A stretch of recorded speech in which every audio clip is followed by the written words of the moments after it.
আগামীতে ও চাচা চাচি গো ও মামা মামি গো আগামীতে এমন নেতা সবাই কয় আগামীতে সংসদে ফরিদগঞ্জে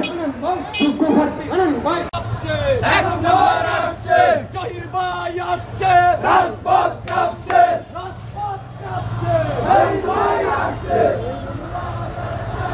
আপনাদের প্রতি আশা ভরসা রেখেছে, আপনারা তার প্রতিদান দিয়েছেন, দেশ থেকে স্বৈরাচার মুক্ত করেছেন।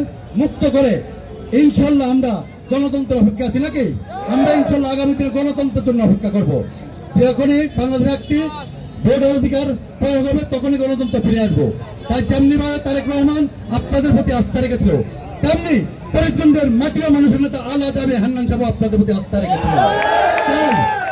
আলহাজ আমির হান্নান সাহেব ফরিদগঞ্জ উপজেলা বিএনপি, যুবদল, ছাত্রদল, স্বেচ্ছাসেবক দল, কৃষক, শ্রমিক, মহিলা দল সহ সবাইকে সুসংগঠিত করেছিল, তাই না?